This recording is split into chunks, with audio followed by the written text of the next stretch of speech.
Have you ever found yourself standing before a door that simply refuses to open?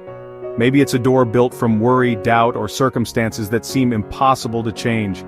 In those moments it can feel like you're trapped, unable to move forward, no matter how hard you try. The weight of uncertainty can be overwhelming, and the silence on the other side of that door can make hope feel distant. We all encounter these moments when the way forward seems blocked, when every option appears exhausted and the path ahead is shrouded in confusion.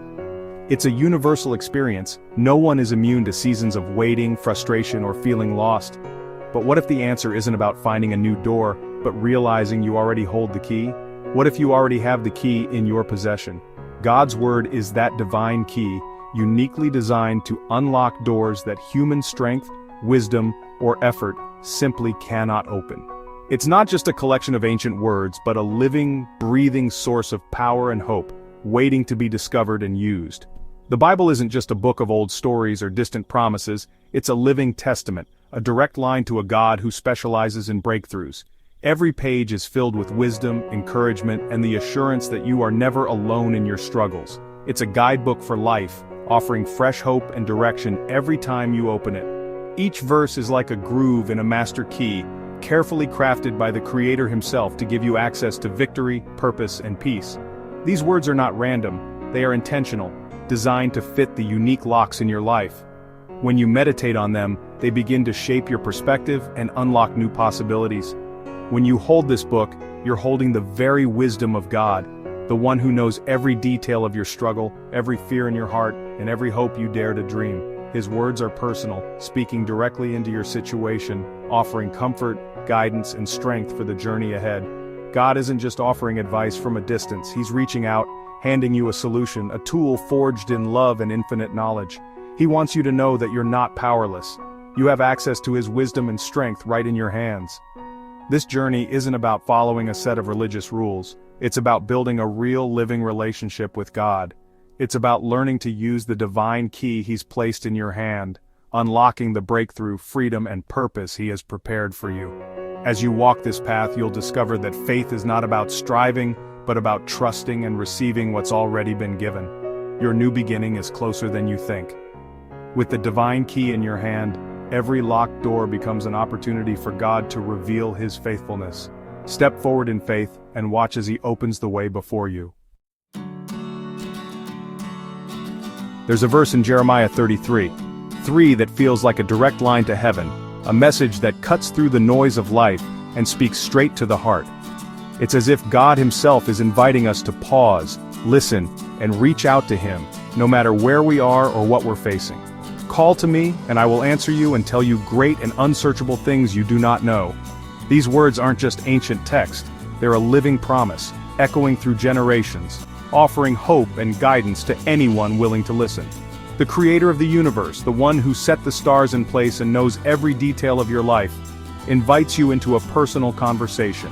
He doesn't just tolerate your prayers, He welcomes them. He promises to answer, to reveal mysteries, and to show you things beyond your imagination. Jeremiah received this promise while imprisoned, surrounded by stone walls and uncertainty, when hope seemed lost and the future was unclear. Even in that dark place, God's voice broke through, offering light and assurance. Our greatest breakthroughs often come in our toughest times. When life feels overwhelming, when we're at our lowest, that's when God's invitation becomes most powerful. It's in the struggle that we discover strength we never knew we had, and hope that refuses to be extinguished. When we reach our limits, when we have no answers left, we become open to God's limitless power. Surrender isn't weakness, it's the doorway to experiencing His strength and wisdom in ways we never imagined. Prayer is how we make the call, not a ritual, but a real, honest conversation with a loving Father who cares deeply about every detail of our lives. It's not about perfect words or formulas, it's about connection, trust, and relationship. When you call on Him, you're connecting to the one who is always listening, always present, and eager to guide you through the storm. No situation is too dark, no problem too complex for Him to handle. The line is always open. There's never a busy signal, never a moment when God is too distracted or distant. He's waiting, ready to respond, longing to share His wisdom and peace with you. Your current trial isn't a prison, it's a classroom for revelation. Every challenge, every hardship is an opportunity to learn, to grow, and to see God's faithfulness in new ways. God wants to share His secrets, to whisper hope and direction into your heart, and to lead you forward into a future filled with purpose and promise. The invitation is clear, the promise is real. Will you make the call? Will you? We all have giants in our lives, maybe not a literal Goliath standing before us, but fears that keep us up at night. Debts that weigh heavy on our hearts, addictions that seem impossible to break, or doubts that cloud our minds. These giants can feel overwhelming, making us question if we have the strength to face another day. But just like David, we are not alone in our battles. Every person at some point stands before something that feels insurmountable. David's story isn't just about a shepherd and a giant. It's about a young man who chose faith over fear, who believed that with God, the impossible could become possible. He was an ordinary person, facing an extraordinary challenge, yet he trusted in a power greater than himself. While others saw a giant too big to defeat, David saw an opportunity for God's power to be revealed. He didn't focus on the size of the problem, but on the greatness of his God. That shift in perspective changed everything. David remembered the times God had helped him before, when he protected his sheep from lions and bears. Those memories of God's past faithfulness fueled his courage and gave him confidence to face Goliath. The first step to breakthrough is changing your perspective. Instead of focusing on how big your giant is, focus on how great your God is. When you remember who stands with you, fear begins to lose its grip. Your memories of God's faithfulness are your stones, reminders that you've faced challenges before and made it through. Each stone is proof that you can face what's ahead, no matter how daunting it seems. Faith doesn't pretend the giant isn't real. It doesn't ignore the fear or the struggle. Instead, faith stands firm and declares, "My God is bigger than anything I face." David didn't wait for the giant to come to him. He ran toward his battle, armed with faith, not just a sling. He moved forward with confidence, knowing God was with him every step. He declared victory before the fight even began, trusting not in his own strength, but in God's power to deliver him. That's the kind of faith that changes outcomes. Your breakthrough comes when you stop trying to fight alone and start trusting in God's might. When you surrender your fears and let God lead, you find strength you never knew you had. So pick up your stone of faith, remember what God has done for you, and let that give you courage for today's battle. Run toward your battle with confidence, knowing you are not alone. God is with you, and with Him, victory is possible. Imagine being trapped.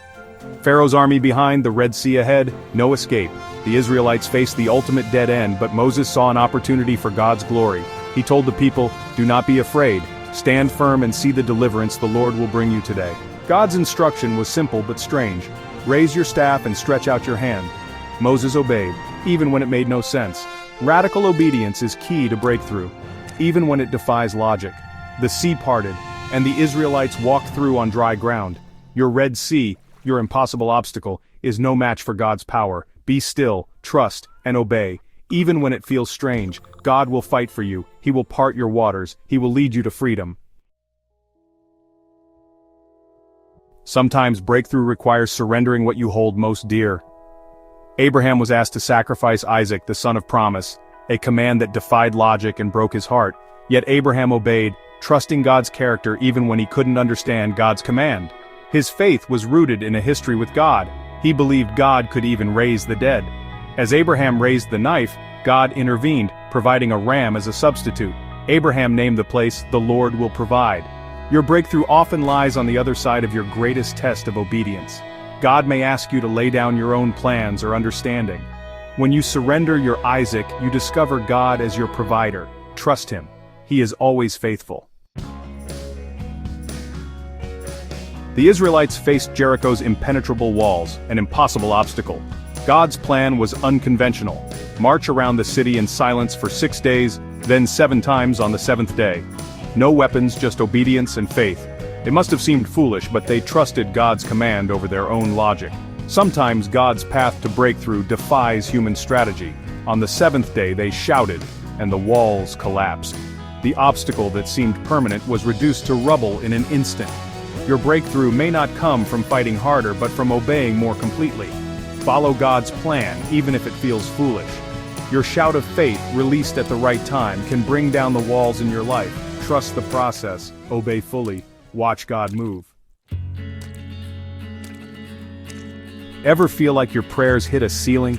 Jesus told a parable to encourage us to always pray and not give up. A persistent widow kept pleading with an unjust judge for justice. Though he didn't care, her persistence wore him down and he granted her request. Jesus' point: if even an unjust judge responds to persistence, how much more will God respond to his children? God is not reluctant, he delights in answering. This parable isn't about annoying God, but about faith-filled persistence. Your continued prayer is a sign of faith, not God's reluctance. Don't give up on your breakthrough. Keep knocking, seeking, and asking. Your persistence is an act of worship and trust. God hears every cry. He will answer. Breakthrough isn't just a dramatic moment, it's built on small, daily choices of faith. Start your day with God before anything else. Read a verse, pray, and set your heart. Throughout the day, create holy pauses, moments to reconnect with God, even in the mundane. Whisper a prayer while waiting, reflect on a verse during lunch, or thank God for small blessings. These habits keep your connection to heaven strong. End your day with gratitude, reflecting on God's faithfulness. This daily rhythm weaves a tapestry of faith strong enough for any trial. Consistency builds breakthrough. Make faith your daily habit. How do you apply these truths to your life? Start with intentional action. First, identify your Jericho, the specific obstacle you face. Write it down and find Bible promises that speak to it. Second, craft your march, a daily plan of obedience and prayer based on God's promises. Commit to this plan for a set time, participating actively in your miracle. Third, gather your praise shouters, trusted friends who will pray, encourage, and celebrate with you. Don't face your battle alone. Their faith will strengthen yours, and together you'll witness God's faithfulness. Take these steps, identify, obey, and surround yourself with faith. Your breakthrough begins with action. God honors faith in motion. Start today. We've seen stories of fallen giants, parted seas, and crumbled walls, proof that faith in an extraordinary God unlocks breakthroughs. These aren't just ancient tales, they're invitations for you. The same God is alive and active today, inviting you to your own miracle. Your breakthrough isn't about your strength, but God's character. The door before you may seem locked, but you hold the key: faith, obedience, and persistence. Will you step forward, trust God's promises, and begin your own Jericho march? God won't force the door open, He invites you to partner with Him. Today can be your turning point. Take the first step, identify your wall, find your promise, begin your march. God is ready to do great things. Call on Him, trust Him, and unlock your breakthrough.